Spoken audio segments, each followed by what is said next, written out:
Misioneros en Sudamérica. Pioneros del Adventismo en Latinoamérica.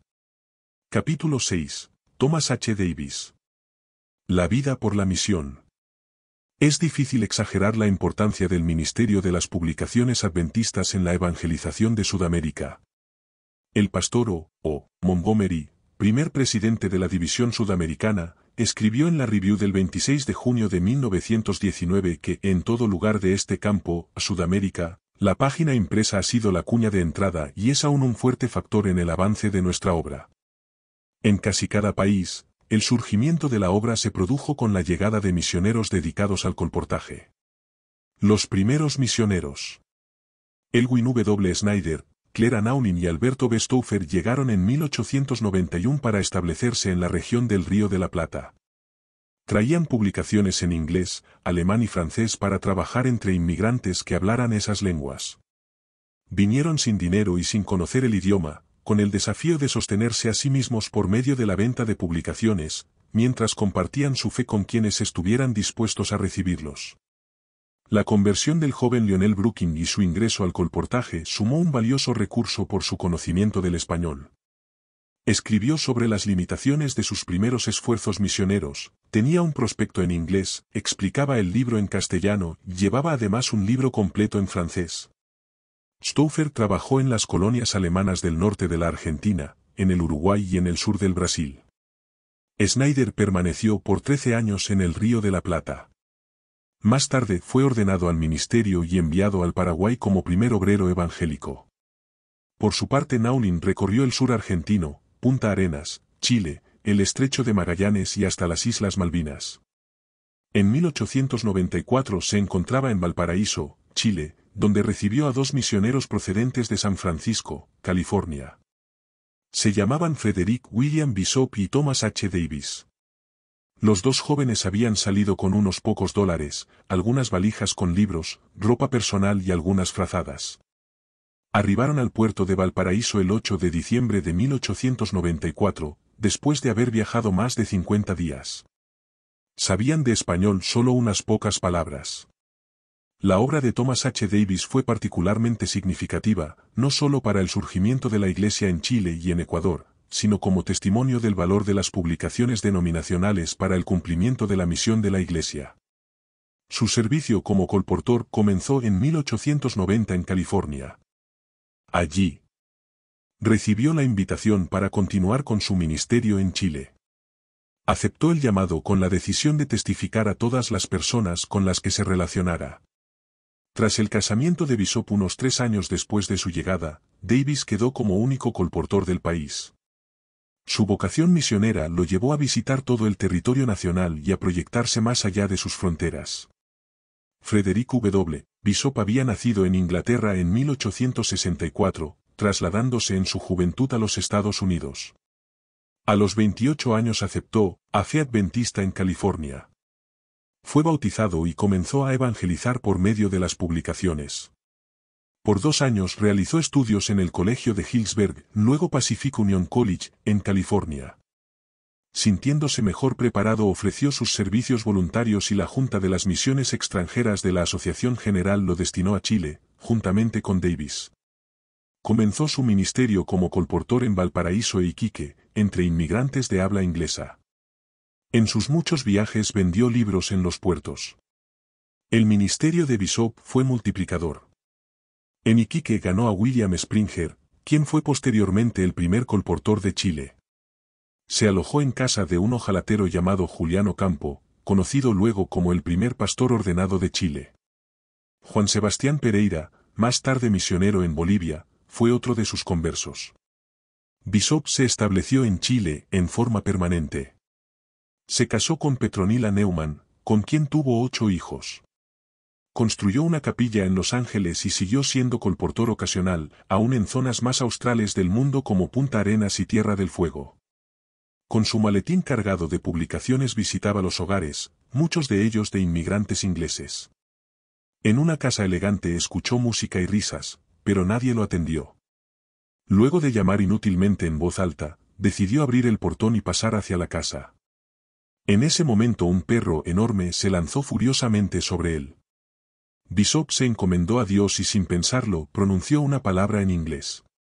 Al escuchar su nombre, el perro se detuvo, colocó sus patas delanteras sobre los hombros del colportor, movió la cola y le lamió la cara. Cuando golpeó la puerta, se hizo silencio y apareció el dueño de casa acompañado por un grupo de personas asombradas. Bishop respondió algunas preguntas, presentó sus libros y vendió todo lo que llevaba. De Valparaíso a toda la costa occidental. No se sabe mucho de los inicios del adventismo en Chile, pero es probable que los primeros adventistas en llegar a Sudamérica fueran Claudio de Signet y Antonieta S. de Signet. Habían conocido la iglesia en Lyon, Francia, por medio del pastor Daniel T. Y emigraron junto con sus hijos a Chile en 1885.6. Por algunos años fueron los únicos adventistas en el país. La obra que ellos iniciaron fue continuada por los colportores. Estos ganaron muchos adeptos para la fe y suscitaron congregaciones en el norte, el centro y el sur del país. Davis vendió ejemplares de Great Controversy, El conflicto de los siglos, y números de la revista The Signs of the Times, a señales de los tiempos, en inglés y francés. En la ciudad de Santiago, capital del país, Davis y Bishop lograron las primeras conversiones, entre ellos las del pastor bautista Enrique Balada y su esposa Prudencia Núñez. Balada les concedió alojamiento, luego se enteró con preocupación de que eran observadores del sábado. A falta de palabras, los colportores se limitaron a señalarle textos bíblicos sobre la ley de Dios y el sábado. El pastor se sintió molesto cuando los recién llegados insistieron en enseñarle, sin siquiera conocer el idioma. Su mayor sorpresa vino de las palabras de su esposa: tienen razón, de acuerdo con la Biblia, el sábado es el día de reposo. La señora Balada aceptó el mensaje del sábado, seguida después por su esposo. Era evidente que Davis y Bishop necesitaban aprender el español. A falta de otro método, recurrieron a la lectura alternada de la Biblia en inglés y en español. El contacto inicial entre los colportores y un luterano suizo llamado Víctor Doumen se produjo en esas circunstancias. Víctor había visto en un sueño a dos jóvenes leyendo la Biblia. Caminando en la Alameda, la avenida principal de Santiago, se encontró con los colportores que leían la Biblia en inglés y en castellano. Se acercó a ellos y otra vez los misioneros se limitaron a señalarle algunos textos. Con los momentos de estudio que siguieron, Víctor, de 18 años, aceptó las doctrinas adventistas. Junto a su hermano Eduardo integraron la primera escuela sabática que funcionó en Santiago de Chile, en casa de Balada. La necesidad de un pastor para la misión de la costa occidental fue suplida en 1895 con la llegada a Valparaíso de Graham H. Baber. Su misión fue construir sobre el fundamento colocado por Bishop y Davis. Fue el ministro ordenado que realizó los primeros bautismos y organizó las primeras congregaciones. Con la colaboración de Balada, Baber fortaleció la obra en el norte de Chile. En Iquique organizaron la primera congregación y realizaron el primer bautismo, en aguas del Océano Pacífico. Surgieron otras congregaciones y se realizaron otros bautismos, tanto en el norte como en Santiago. Trabajaron más tarde en el sur, donde celebraron reuniones, bautizaron, administraron la Cena del Señor y organizaron pequeños núcleos de adventistas en diversos lugares. Entre los bautizados se encontraban Víctor Doumen, Eduardo Doumen y Carlos Krieghoff. Con un grupo tan valioso de colaboradores, les fue posible predicar en inglés, alemán y español. Muchas otras bendecidas visitas habrían de realizarse en la región austral de Chile. También regresaron al norte, llegando incluso al Perú. Por su parte, el pastor José Westphal, presidente de la Unión Misión Sudamericana, realizó una importante gira en 1902. Viajando en tren hacia el sur y en barco hacia el norte, fortaleció la obra establecida y abrió nuevos caminos para la predicación. Otros obreros sumaron su esfuerzo al desarrollo de la misión de la costa occidental. Sucedieron a Baber los pastores Alfredo R. Ogden, Herman F. Kettering y Francisco H. Westphal. 12 Con una experiencia de 10 años como pionero en la costa oriental, Westphal llegó a Chile en noviembre de 1904, una década después del arribo de Bishop y Davis. La evangelización, las publicaciones, la recolección y la obra educativa adquirieron un nuevo impulso. Carlos Krieghoff colaboró estrechamente con sus actividades y donó las primeras hectáreas de tierra, cerca de Púa, para el establecimiento de un colegio adventista. Surgieron nuevas iglesias y muchas personas se sumaron al pueblo de Dios. En una primera etapa Thomas H. Davis sirvió en Chile por 6 años. Se casó en 1901 y regresó temporalmente a los Estados Unidos por razones de salud. Dijo al respecto: siento mucho que pronto tenga que dejar la obra por causa de una enfermedad, no sentiría dejar esta gran obra, que es más preciosa que la vida, si hubiera otro o varios que pudieran reemplazarme en la venta de nuestros libros. A partir de estos sencillos comienzos, la obra en Chile fue desarrollándose y organizándose. La misión chilena, 1895 a 1902, se estableció en Chile, con sede en Valparaíso. La misión de la costa occidental, 1902 a 1906, con sede primero en Iquique y luego en Valparaíso, integró a Chile, Bolivia, Perú y Ecuador. 15 Por un tiempo existió la misión de Chile-Bolivia, 1906 a 1907, separada de las misiones de Perú y Ecuador. Cuando Bolivia organizó su propia misión, surgió la Asociación Chilena, 1907 a 1950, bajo la presidencia de Francisco H. Westphal. La asociación contaba con 9 iglesias y 260 miembros y la sede se trasladó de Valparaíso a Santiago. 16 de enero de 1950 la Asociación Chilena contaba con 45 iglesias, 70 grupos y una membresía de 4.415 miembros. Se formaron asociaciones, dependiendo de la Unión Austral, 1950 a 1965, hasta la creación de la Unión Chilena en 1966.17. Bolivia, Perú y Ecuador, nuevas fronteras para la misión. Desde Chile habrían de salir misioneros resueltos a extender el mensaje del advenimiento a otros países como Bolivia, Perú y Ecuador. Juan Sebastián Pereira se unió a la iglesia a fines del siglo XIX y distribuyó publicaciones en el norte de Chile. Luego cargó su equipaje en 2 mulas y se trasladó a Bolivia como primer misionero adventista de ese país. Permaneció 1 año y medio a pesar de las amenazas de muerte y la prisión.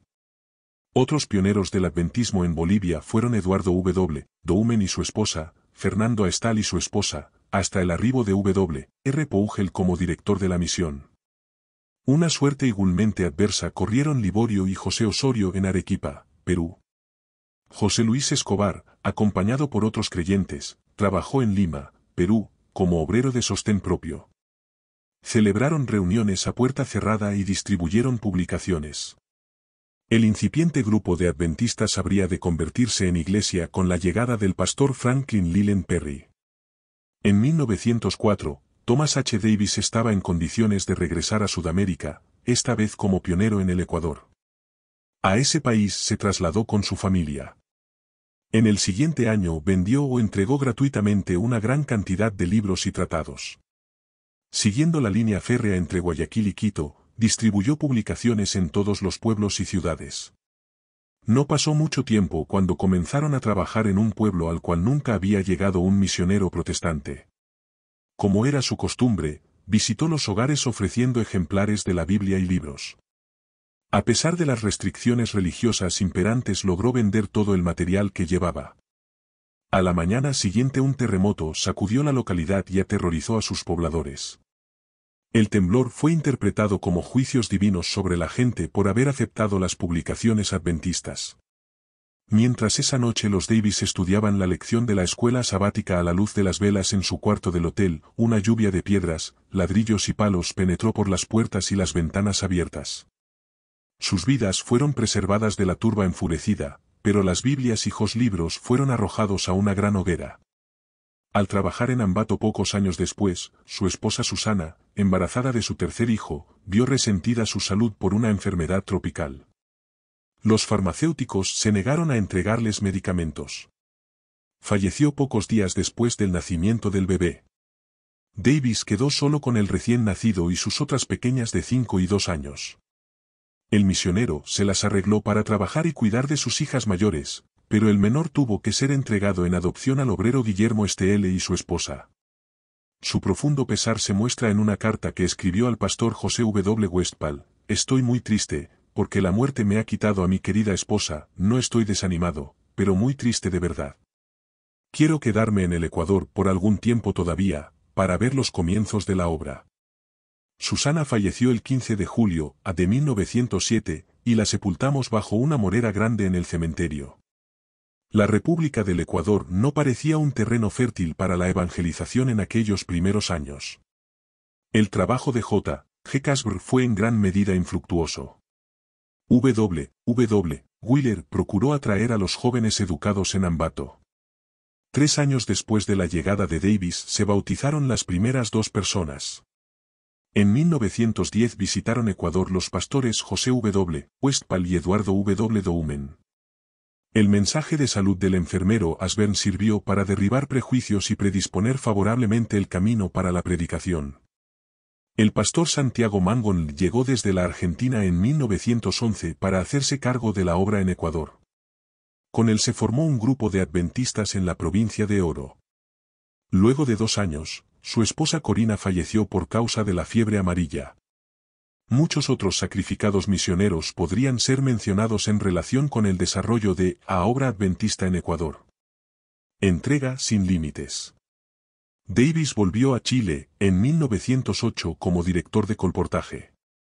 Bajo su liderazgo creció el número de colportores en diferentes lugares del país y aumentó sensiblemente la venta de publicaciones adventistas. Allí se casó con Gertrudis Leiva, quien habría de acompañarlo hasta el fin de sus días. Su esposa colaboró por varios años en el departamento de escuda sabática de la asociación.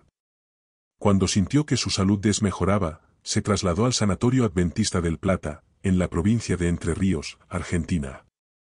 A pesar de todos los esfuerzos, su vida no pudo salvarse y murió de hemorragia intestinal el 26 de noviembre de 1911. En la tarde del día siguiente todos los hermanos de la vecindad y los obreros del sanatorio se reunieron en el edificio del colegio para manifestar sus sentimientos de tristeza y ver por última vez el rostro de uno de los pioneros del colportaje en Chile y Ecuador. Esa noche, a la suave luz de la luna en el cementerio cerca de Crespo, sería sepultado su cuerpo esperando el día de la resurrección de los fieles para participar con todos los salvados, de la herencia de los santos en Cristo. Dijo José W. Westphal en esa oportunidad, el hermano Davis fue uno de los 2 misioneros enviados a Chile y él fue quien preparó el camino para este mensaje en el Ecuador. Es el primer misionero adventista del 7º día enviado al territorio de la Unión Sudamericana, que ha perdido la vida en el campo de labor. El nombre de Thomas H. Davis permanece como un símbolo de los misioneros que abrieron el camino para la predicación en la costa occidental de América del Sur. Su pasión por la evangelización mediante las publicaciones, su espíritu de pionero intrépido y su entrega permanente a la misión de la Iglesia, resultan de inspiración para los actuales mensajeros de esperanza.